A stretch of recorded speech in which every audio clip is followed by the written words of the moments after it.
नमस्कार, 99 न्यूज के इस बिहार और झारखंड के बुलेटिन में आपका स्वागत है और इस वक्त आपके साथ मैं हूं दीपाली श्री। सीधे रुक करते हैं खबरों की ओर। बिहार के पूर्व मुख्यमंत्री और हम के राष्ट्रीय अध्यक्ष जीतन राम मांझी ने आज ट्वीट कर नेता प्रतिपक्ष तेजस्वी यादव पर फिर निशाना साधा है। उन्होंने सीएम नीतीश कुमार की तुलना पीएम नरेंद्र मोदी से की है। उन्होंने नेता प्रतिपक्ष तेजस्वी यादव का नाम लिए बगैर बिहार के विपक्षी दल की तुलना कांग्रेस के पूर्व अध्यक्ष राहुल गांधी से की है। उन्होंने कहा कि जिस तरह प्रधानमंत्री जी का विरोध करते हुए विपक्षी पार्टियां देश का विरोध करने लगी है, ठीक उसी तरह बिहार में विपक्षी दल सीएम नीतीश कुमार का विरोध करते करते बिहार और बिहारियों के विरोध पर उतारू हो गई है। इसके बाद अगली पंक्ति में उन्होंने लिखा है, शर्मनाक बिहार के राहुल गांधी। किसान आंदोलन के समर्थन मुद्दे पर बिहार के किसानों का रुख अलग है। दिल्ली, पंजाब और हरियाणा के आसपास चल रहे किसान आंदोलन के प्रति बिहार के किसान ज्यादातर उदासीन हैं।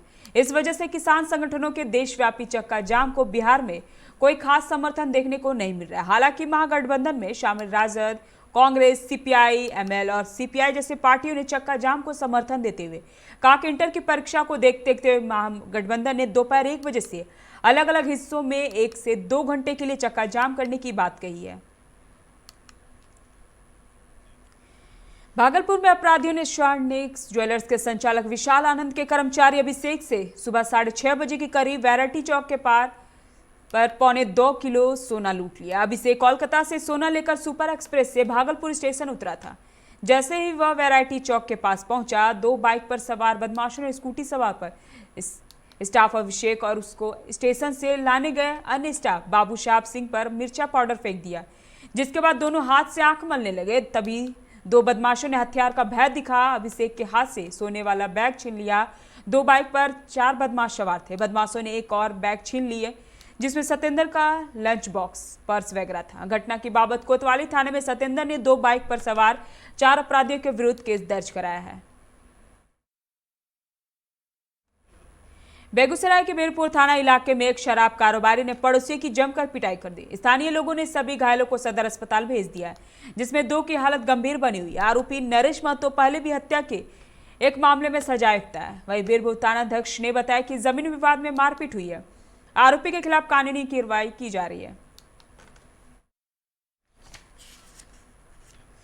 पटना सिटी के आलमगंज इलाके में शनिवार की सुबह दिन दहाड़े हत्या हो गई। इस बार एक कुख्यात अपराधी को ही गोली मारकर मौत के घाट उतार दिया गया। हत्या की इस वारदात को अपने ही साड़ू ने अंजाम दिया है।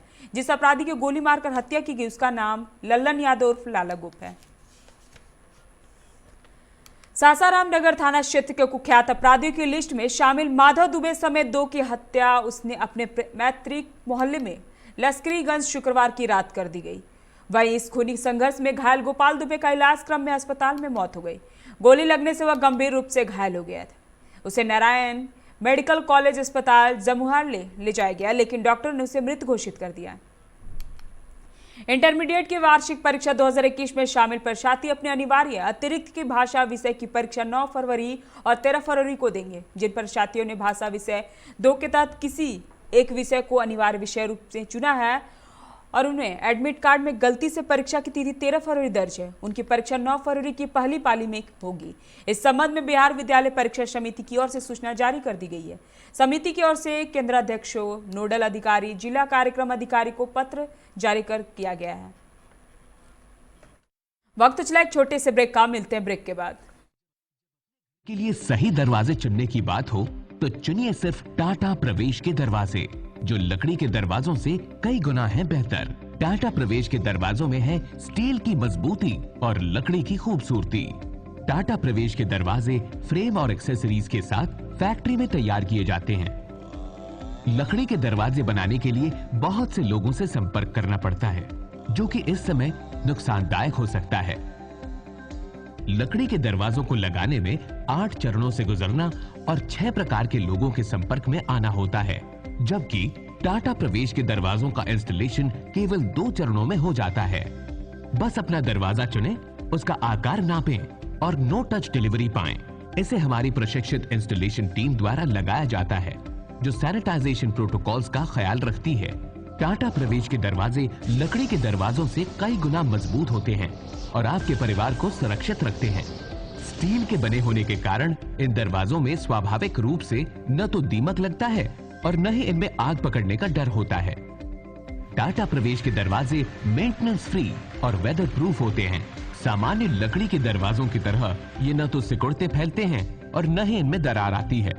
लकड़ी के दरवाजों की गुणवत्ता और उनका टिकाऊपन प्रमाणित नहीं होता, जबकि टाटा प्रवेश के दरवाजे उम्दा फिनिश, कई डिजाइन के और 5 वर्षों की वारंटी के साथ आते हैं। एक बात और, लकड़ी के दरवाजों के लिए जंगलों की कटाई होती है, वहीं दूसरी ओर टाटा प्रवेश के दरवाजे पेड़ों को कटने से बचाते हैं तथा ये 100% रिसाइक्लेबल होते हैं। अब ये आप पर है कि आप अपने घर में कौन सा दरवाजा लगाना चाहते हैं। बेस्ट चुनिए, टाटा प्रवेश के दरवाजों और खिड़कियों को चुनिए।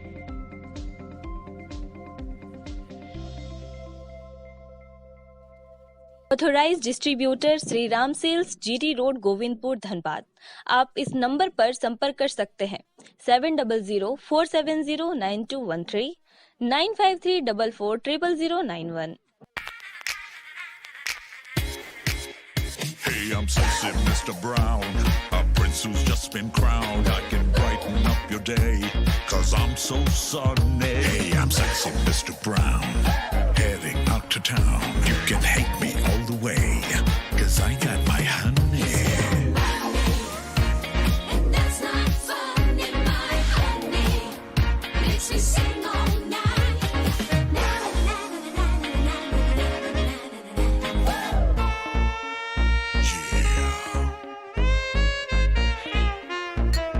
Sexy Mr. Brown. Your wait for sheer extravagance is over. Presenting Kia Carnival. Bookings open.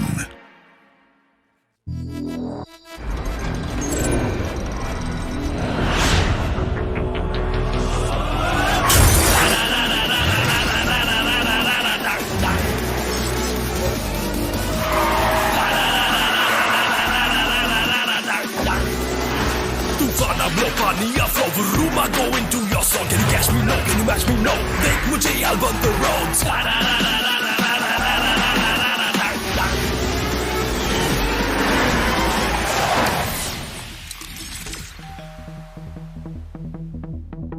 Hi. You're early. I know.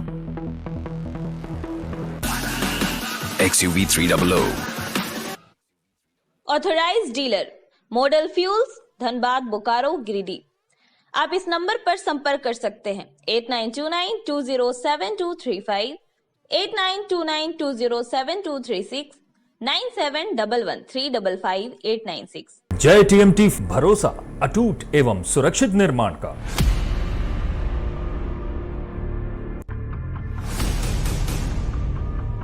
भरोसा अटूट एवं सुरक्षित निर्माण का। जय टीएमटी 500D।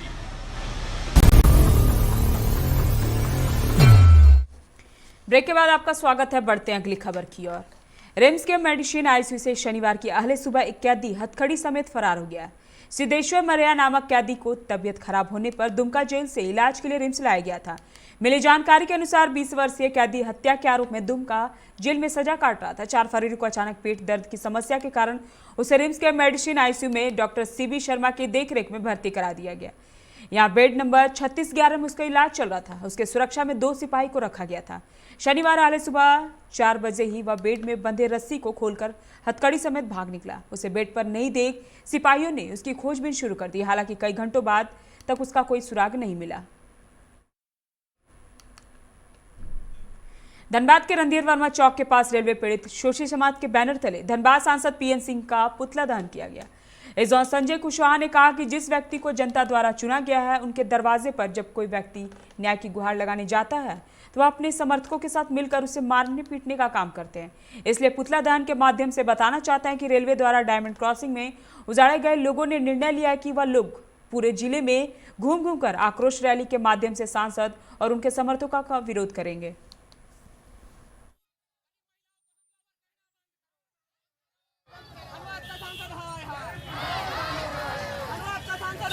रेलवे पीड़ित शोषित समाज के द्वारा धनबाद के माननीय सांसद पशुपतिनाथ सिंह जी का पुतला दहन किया गया है।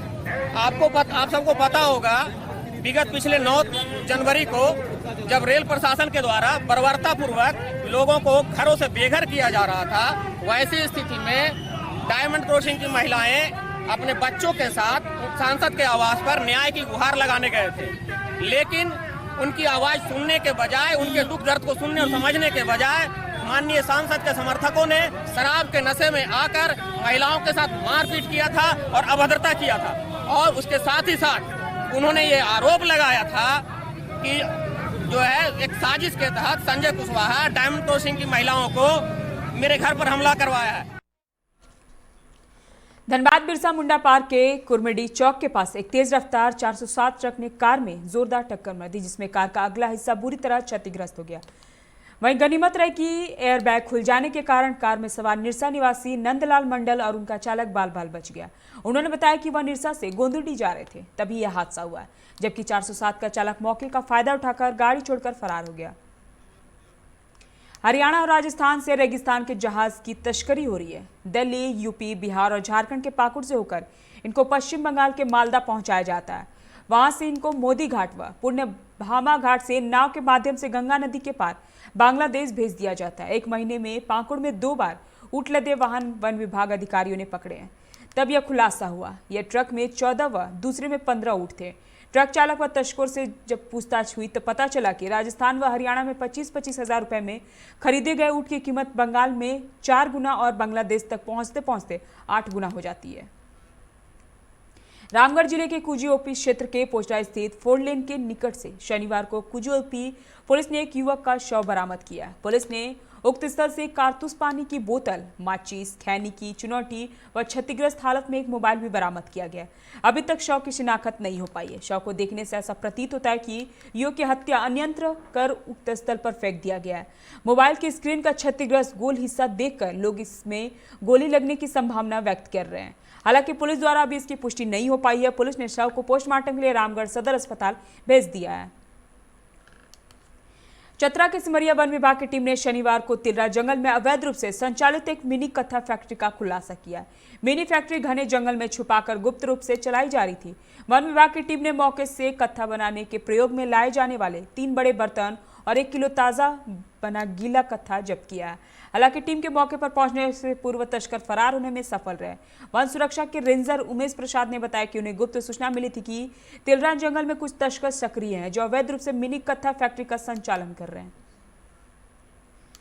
झारखंड राज्य जल सहिया कर्मचारी संघ तले जल सहियाओं ने 5 सूत्री मांगों को लेकर धनबाद के रणधीर वर्मा चौक से पीएचडी कार्यालय तक रैली निकाली। जल सहियाओं ने बताया कि कई वर्षों से उन्हें मानदेय राशि, पोशाक तथा अन्य कई प्रकार की प्रोत्साहन राशि का भुगतान नहीं किया गया है, जबकि उनसे लगातार काम लिया जा रहा है। ऐसे में धनबाद जिला के 14 से जल सहिया के समक्ष भूखमरी की स्थिति उत्पन्न हो गई है। पीएचडी के कार्यपालक अभियंता को ज्ञापन भी सौंपा गया।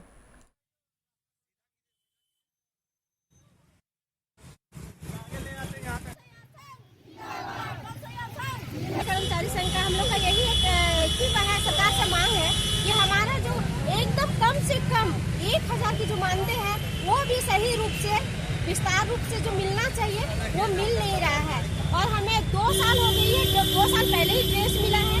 2 साल हो जाने के बाद क्या एक ही ड्रेस क्या हम लोग 2 साल तो चला सकते हैं? कितना संख्या में जल सहिया है? हम लोग 36,000 जल सहिया है। हम लोग धनबाद में हम लोग 14,000 है। 1400 है जल सहिया। इन लोग को कपड़ा नहीं मिला है, मानदेय नहीं मिला है, प्रोत्साहन राशि नहीं मिला है। क्यों नहीं मिल रहा है? अब यही तो सरकार से हमें ये है कि हमें क्यों नहीं मिल रहा है। इतना दिन 11 से काम कर रही है, लेकिन हमारा जो हक है आज तक हमारा पूरा नहीं हुआ।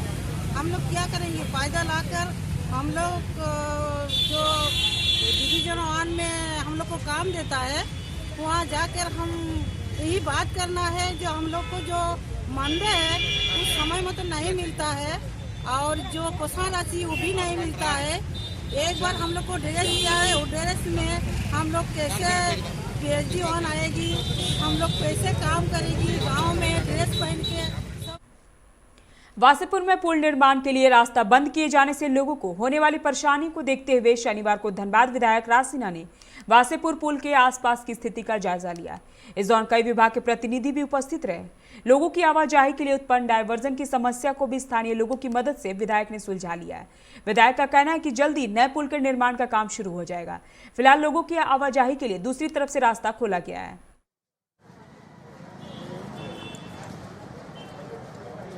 काम शुरू नहीं हो रहा था ना, तो अभी पीएचईडी का काम रुक गया है। बिजली का काम शुरू हो गया पोल शिफ्टिंग का। तभी पीएचईडी के असिस्टेंट इंजीनियर साहब आए थे और कल से काम शुरू कर देंगे। वो पीएचईडी का काम जैसे ही पाइप शिफ्टिंग खत्म होगा दूसरे दिन से पुल तोड़ने का काम शुरू हो जाएगा। और एक पैदल चलने वाले के लिए डाइवर्सन का भी मामला था, वो भी जगह देख लिया गया है। दूर पाइप डाल करके उसको भी बना दिया जाएगा। कितना राहत मिलेगा वासेपुर? बहुत 100 साल पुराना पुल है। ट्रैफिक बने तो कम से कम 50-100 गुना ज़्यादा बढ़ गया है। तो पुल ये हाई लेवल पुल होगा, ज़्यादा चौड़ीकरण हो जाएगा इसका, तो राहत तो पूरी राहत है। पाइप लाइन का जो शिफ्टिंग का काम है 1 सप्ताह के अंदर होना चाहिए। और रोड डिवीजन के जो इंजीनियर्स हैं उनको बोला गया यहाँ पे कि डाइवर्सन के लिए 10 फीट या 5 फीट का कम से कम लोगों को चलने के लिए वहाँ पे रास्ता मिलना चाहिए। बस उसी के लिए, और कुछ नहीं है। और मुझे लगता है कि 1 सप्ताह के अंदर काम चालू हो जाना चाहिए। तो कितना पुराना पुल है ये? और ये आज़ादी से पहले का पुल है। अब आज़ादी से पहले का पुल है और इतना ट्रैफिक यहाँ पे है और थोड़ा सकरा पुल है, तो थोड़ा चौड़ीकरण इसका हो जाए। उसके बाद मैं एक बात आपके चैनल के द्वारा फिर बोलना चाहूँगा, मैं इसलिए ज़्यादा परेशान हूँ इस पुल के चौड़ीकरण के लिए कि जैसे ही ये पुल चौड़ीकरण होगा, सीधे ही यहाँ से लेकर के भूली मोड़ से लेकर के आरा मोड़ तक रोड। किसान आंदोलन के समर्थन में शिटू के बैनर तले वामपंथियों ने शनिवार को रणधीर वर्मा चौक पर धरना प्रदर्शन किया, जिसमें वक्ताओं ने कहा कि केंद्र सरकार द्वारा लागू कृषि कानून बिल को वापस लिया जाए। इसके अलावा केंद्र सरकार द्वारा किसानों के ऊपर जारी दमनकारी नीति को बंद किया जाए। नेताओं ने बताया कि केंद्र सरकार का किसानों के प्रति दमनकारी रवैये के खिलाफ उनका विरोध प्रदर्शन लगातार जारी रहेगा।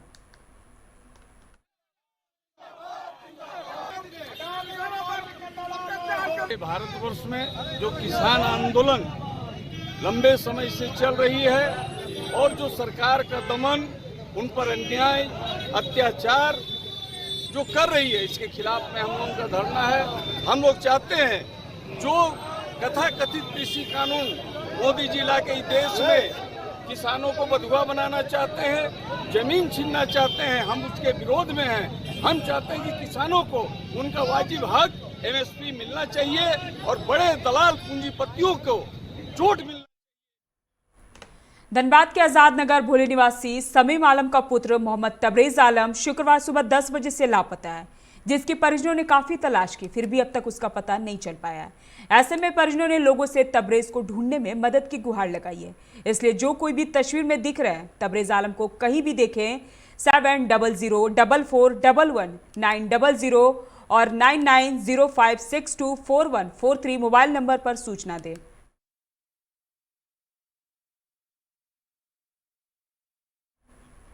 बोकारो स्टील सिटी के सेक्टर 8 और 9 में अभियान चलाकर सैकड़ों अवैध बिजली के कनेक्शन को काटा गया और बड़े पैमाने पर कनेक्शन में प्रयुक्त बिजली के तार को जब्त किया गया। बीएसएल के बिजली विभाग के अधिकारी ने बताया, क्षेत्र में अवैध बिजली कनेक्शन के कारण ट्रांसफर पर अतिरिक्त बोझ पड़ने से बार बार ट्रांसफार्मर जल चुके हैं, जिससे लोगों की परेशानी बढ़ती रहती है। शिकायतें मिल रही है कि सेक्टर के किनारे कई सारी अवैध झुग्गी झोपड़ियों में बसे लोग बिजली पोल में टोका फंसाकर अवैध कनेक्शन अपने घरों में इस्तेमाल कर रहे हैं, जिस पर कार्रवाई की गई है। सारा अवैध कनेक्शन था, ट्रांसफार्मर डेली एक्टर चल रहा था, डेली ओवरलोडेड था और मतलब कि हमारे जो बीएसएल एम्प्लॉई हैं जो क्वार्टर में रहते हैं उनको वोल्टेज प्रॉपर नहीं मिल रहा था, जिसके चलते ये पूरा अवैध कनेक्शन हटाया गया। तो ये जो आपने आज ड्राइव चलाया है अवैध कनेक्शन हटाने का, ये लगातार चलता रहेगा? अब ये पुलिस प्रशासन का यदि सहयोग मिलेगा हमेशा तो ये डेली मिलेगा तो डेली चलेगा।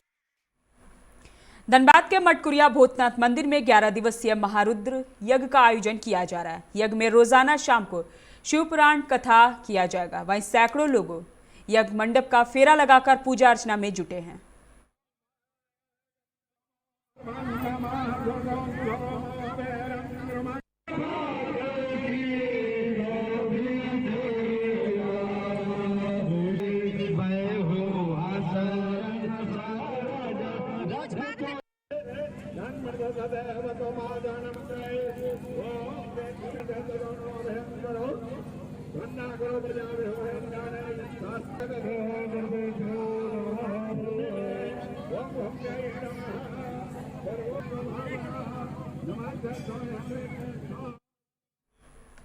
अभी के इस बिहार और झारखंड के बुलेटिन में फिलहाल इतना ही। तमाम खबरों के लिए आप बने रहे 99 न्यूज के साथ। नमस्कार।